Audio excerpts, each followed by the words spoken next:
Hello, welcome to ThePrint. I am Amana Begam Ansari, and growing up as a Pashmanda Muslim in India, some of my most cherished memories are of celebrating festivals with people of other faiths. Those moments weren't just about food or rituals, they were about belonging together.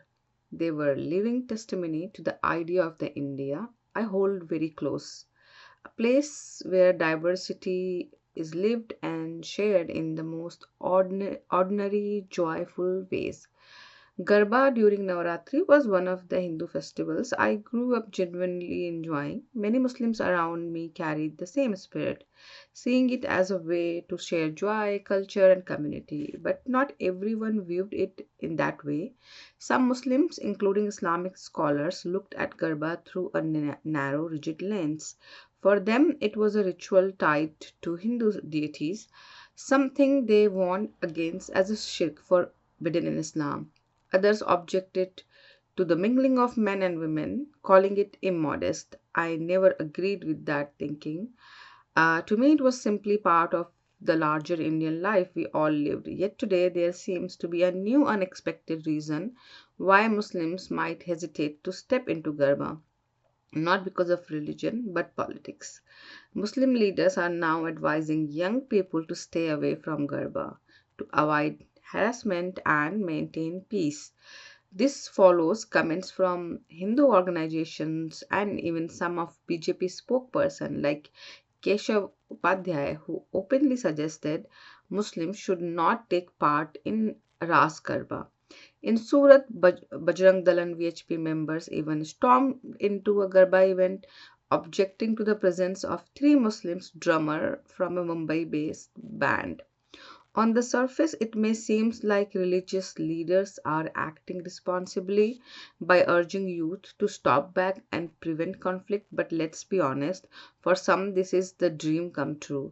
Regressive forces never wanted Muslims to mingle or celebrate festivals of other religion or community. What they could not enforce through religious conservatism, the politicization of Garba is now achieving.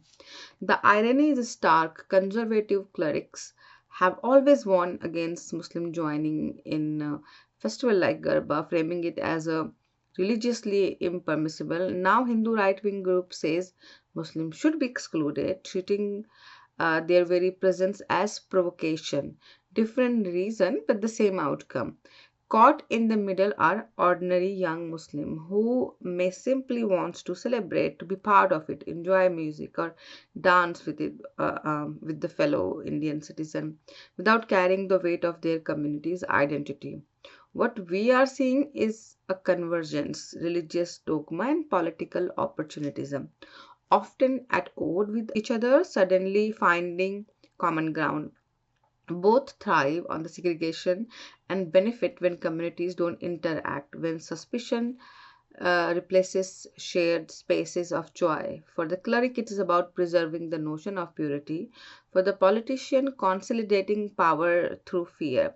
For both, the cost is the same, choking the idea of India as a place where identities overlap, where festivals are bridges, not battle lines. Those who oppose Muslim participation in Garba now argue that it's a Hindu festival and that Muslims shouldn't be allowed at all. Some argue that since Quran forbid idol worship, Muslims have no business being there. A few even go as far as to suggest that if Muslim really wants to take part, they should first convert. But these arguments are nothing more than excuses dressed up as a principle. When the goal is segregation, there will always be a convenient reason to justify it. I cannot count how many of Hindu friends I have seen celebrating Eid, joining the feast on Bakrid, or even walking alongside during Muharram procession. Imagine the same arguments applied there. It would be absurd. Festivals in India have always thrived on openness and an unspoken understanding that joy multiplies when shared. To now demand purity, test for who can join and who cannot is not about religion. It is about shrinking the very idea of community into closed boxes where fear and mistrust rule. And really, what does any community gain by restricting its festival? only to itself. Does joy multiply when fewer people share it? Does culture grow stronger by building walls around it? The truth is no. Festival has ever become less auspicious because outsider joins in. It has only become richer, louder, and more alive.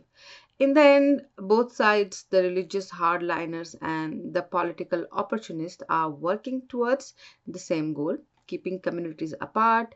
Every time a festival become a smaller, more exclusive, more fearful, we lose a piece of the India that once believed joy was meant to be shared. And if we don't resist this shrinking of our spaces, we may wake up one day to find there is no common ground left at all. For more such a video, keep watching The Print. Thanks.